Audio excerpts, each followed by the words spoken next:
ओम नमः शिवाय, ओम नमः शिवाय, ओम नमः शिवाय। तो आप सब कैसे हैं? होप आप सब बहुत अच्छे होंगे। मैं भी बहुत अच्छी हूँ और आप सबकी मंगल कामना की प्रार्थना करती हूँ। आज हम लोग बात करेंगे कि भोले बाबा की पूजा कैसे की जाए, हर हर महादेव की पूजा कैसे की जाए।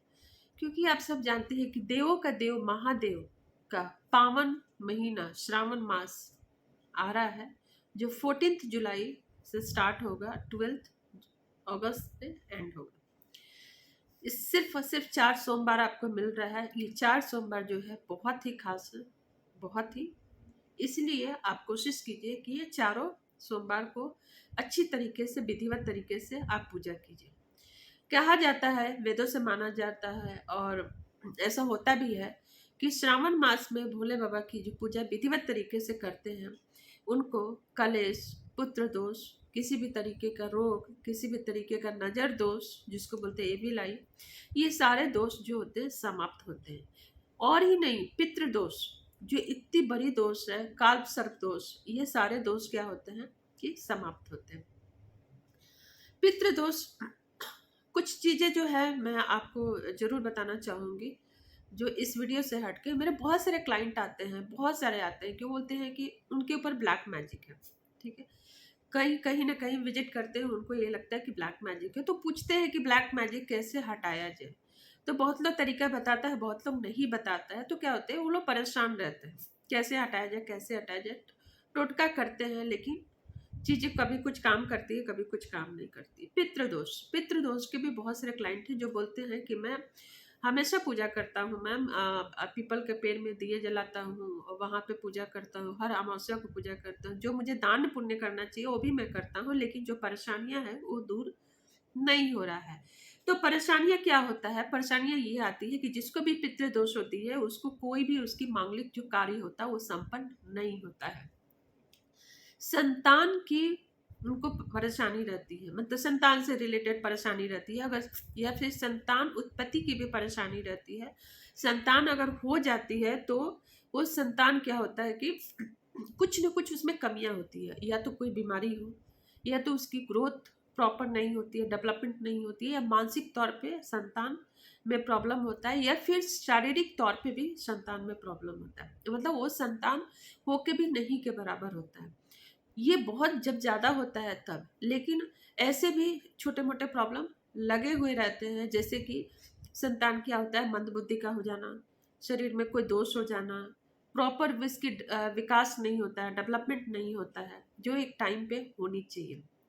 और बहुत लोगों को तो क्या होता है, संतान ही नहीं होती है, या फिर कंसीव करने के बाद वो मिसकैरेज होने की भी पूरी चांसेस होती है, किसी न किसी तरीके से संतान में प्रॉब्लम आती है।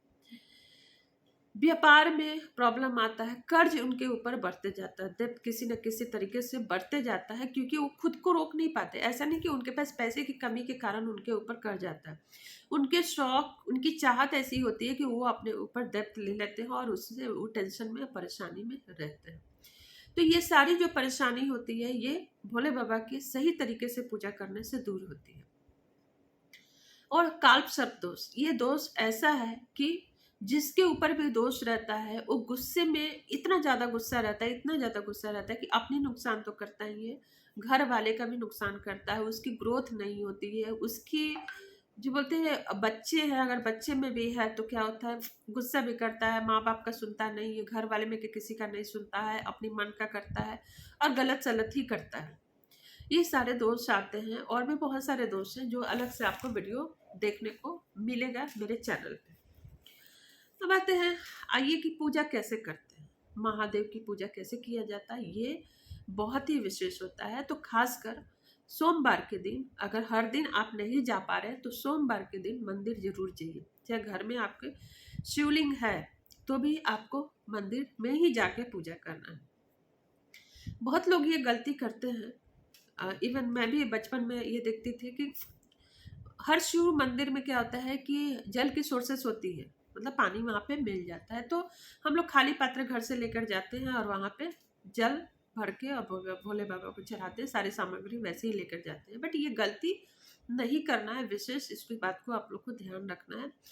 करना क्या है कि आपको तांबे की लोटा लेना है, तांबे के लोटा में आपको जल यानी कि पानी लेना है, उसके ऊपर आपको गंगा जल मिलाना है, तब जाके होता है जल, यानी पानी। और जब गंगा जल मिलता है तो ये बन जाता है जल, जो भोले बाबा को बहुत प्रिय है।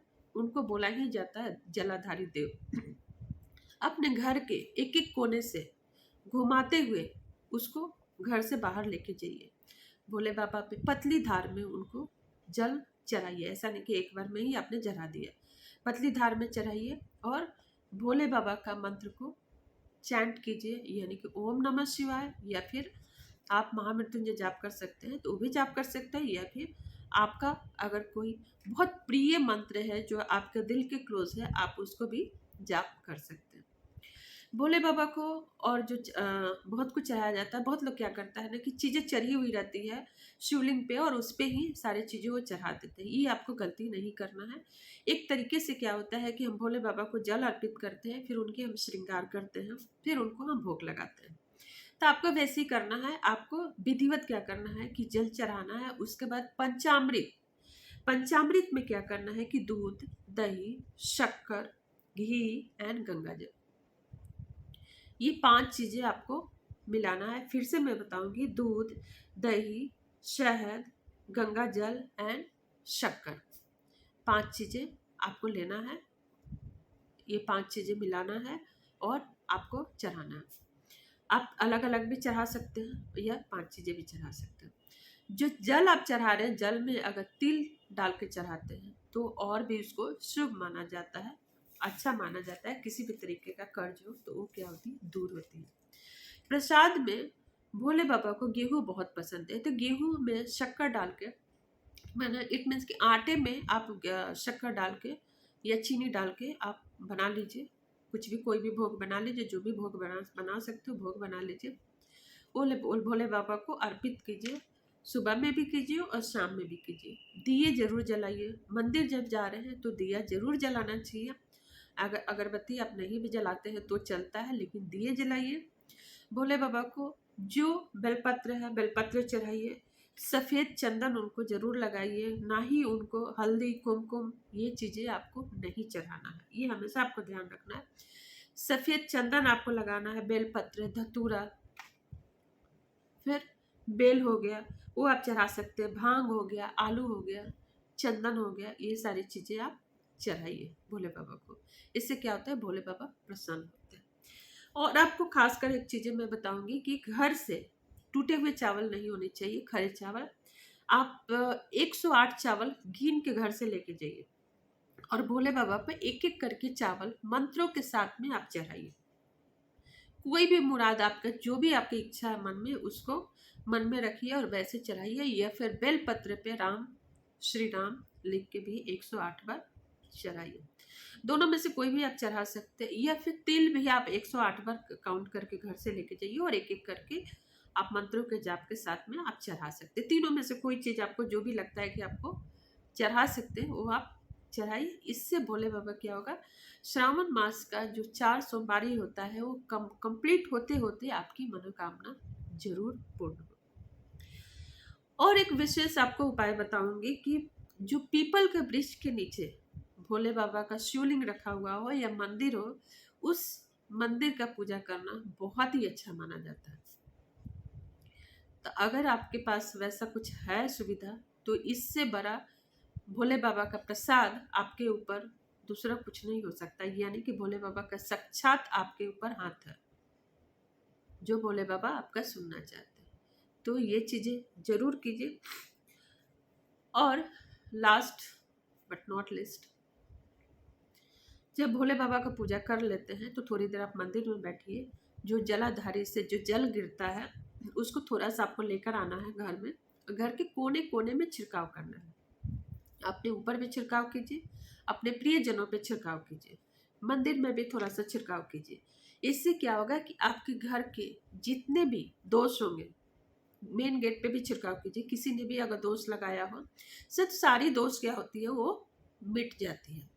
किसी ने भी नज़र बंद किया हो आपके घर को, या किसी भी तरीके का कोई टोटका किया हो, तो भी वो कट जाता है। और जिसके ऊपर किया गया है वो भी कट जाता है। जब अपने घर से आप जल का पात्र भर के ले के जाते हैं तो उसमें आपके घर की जितनी भी तरीके की जो दोष होती है वो आपके घर से निकल जाता है। और जब वही जलाधारी शिव भगवान के चरणों से जब आप वो जल लेकर आते हैं और उसको घर में जब छिड़काव करते हैं, अपने ऊपर छिड़काव करते हैं, तो हमारे अंदर, ये घर के अंदर किसी भी तरीके का मुसीबत है, किसी भी तरीके का विपदा है, वो चीज़ें टल जाती है और सारी चीज़ें क्या होती है, अच्छी एंड अच्छी होने लगती है। आप ये करके देखिए, आपको इसका फर्क जरूर महसूस होगा। एक चीज और बताऊंगी कि क्या भगवान को नहीं पसंद है, क्या नहीं चढ़ाना चाहिए, इस बात को आप नोट कर लीजिए और आपके जो भी जानने वाले हैं उनको ये बात जरूर बताइए कि भोले बाबा को हल्दी, कुमकुम, तुलसी का पत्ता, नारियल, लाल फूल कभी नहीं चढ़ाए, गलती से भी ना चढ़ाए, क्योंकि भोले बाबा को नहीं पसंद। जब जल चढ़ाते हैं तो उसकी भी एक विशेष तरीका होता है जल चढ़ाने का।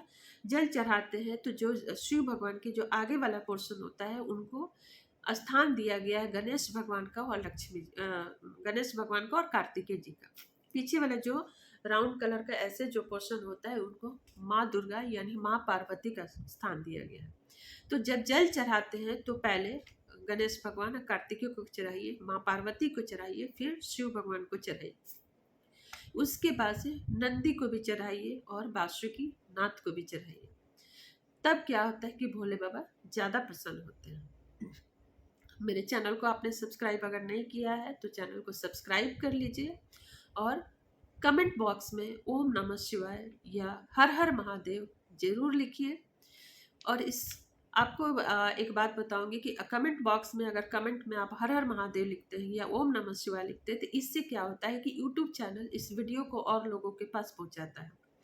तो अगर आपके थ्रू अगर ये वीडियो जाता है जितने लोगों के पास, अगर उनकी भला होती है, उनका कष्ट दूर होता है, तो कहीं ना कहीं थोड़ा सा अंश आपको जरूर उसका मिलेगा, उसकी फायदा आपको जरूर मिलता है।